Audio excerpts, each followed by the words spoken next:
these hexes can be contributed to one big factor, the aborted child in our souls. A lot of this can be solved if only we had the children in our souls once again alive. Like I said, it's as easy as child's play. And this will continue, and you will understand as you watch the video. From this, all of this is because we have lost the humanity, which is one of the child's gifts that we have in us. But a lot of our parents, teach it out of us. And so if we can get the kids in our souls back alive, you'll understand. We got to see, and I'll explain how we can get that back. But a lot of this is because of that. And as we continue with our practices, hex number 9 will happen, and number 10 will happen as well, unless we follow God's 10 new commandments to prevent number 9 and number 10. The story continues. To prevent number 9, World War III in the U.S. will lose. Hex number 9. And number 10, the U.S. will go bankrupt. If we follow God's 10 commandments, we can prevent especially those two.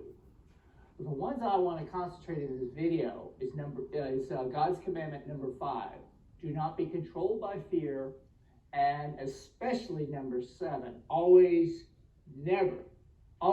keep the child in your soul alive. This story is where the most important part will prevent hex number 9 and 10.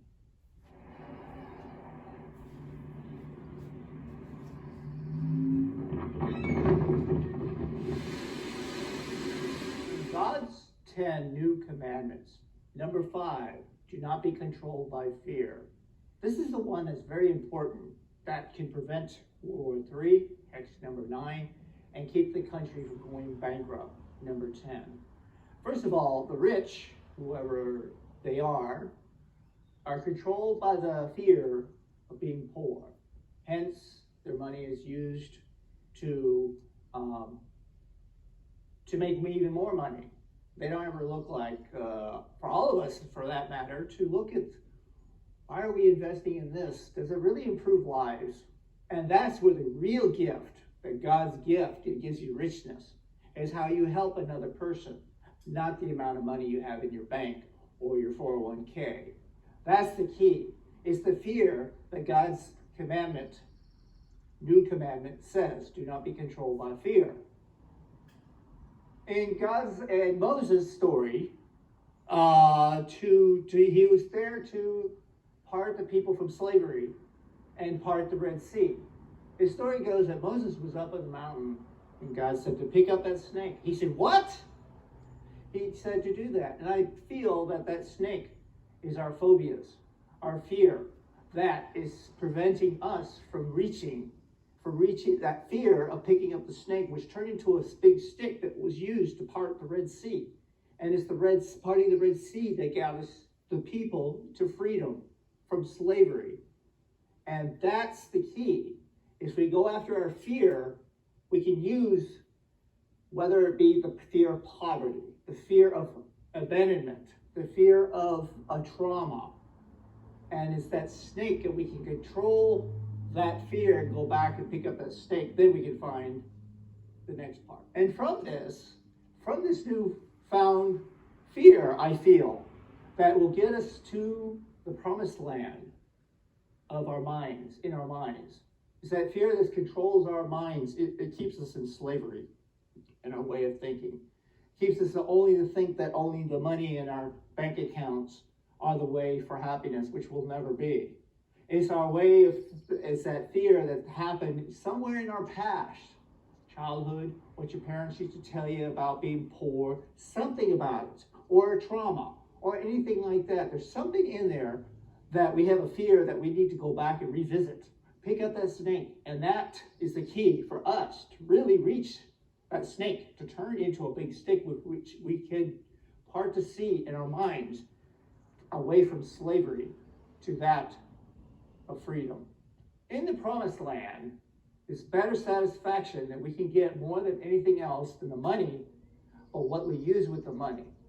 Is the money using for technology to help people that make it user-friendly for people like me or other people, those who are vets, who want to express how they felt when PTSD, or an elderly person who wants to tell the story that they learned as a teen of how to help others, or the story of a blind person, how they were able to help them cope. Are the technologies user-friendly? Or is it the technology used just to make money for the rich people? But that's the key.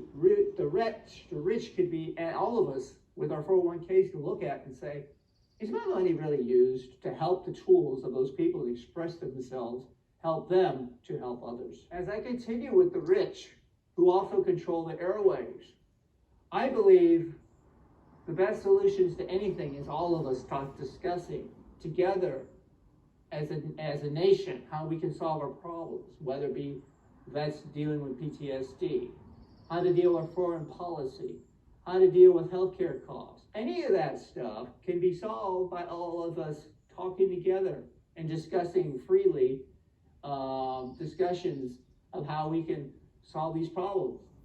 Now, because the rich who own the airways are fearful of losing control of the airways, that keeps us from doing that, and that keeps progress from happening. And again, those rich who own the airways should look at their snake in their lives and look at what is that experience that's causing them to feel like they're losing control.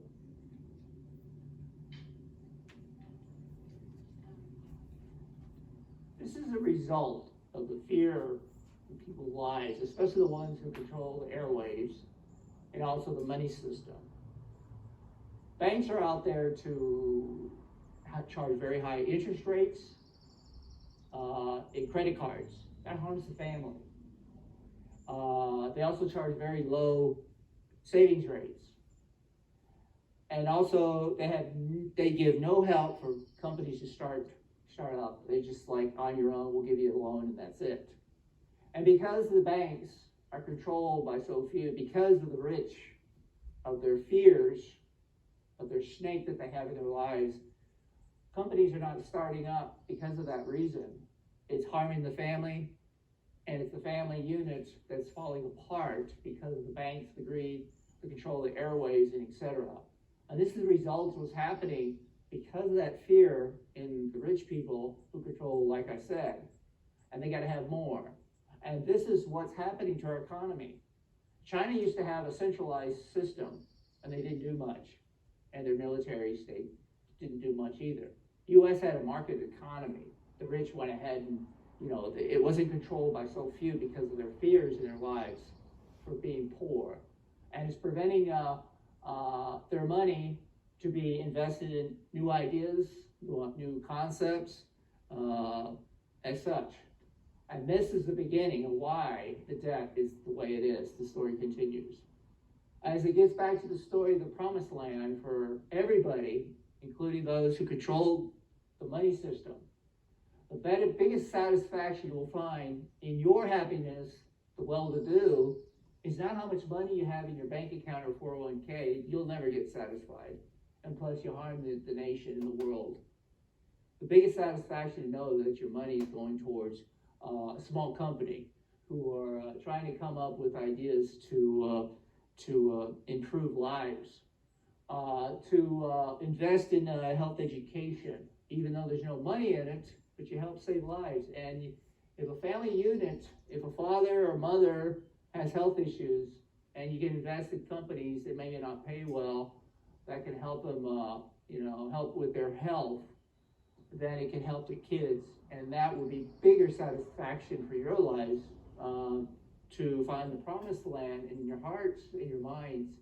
But as long as you're controlled by the snake in your life, that snake will never be used to part the sea, and your money will always be used for companies who cut back on giving health care for these health insurance companies, because you're more interested for the health insurance to cut back on giving that family a health procedure, because it's more important for the bank account, for the 401ks, and etc.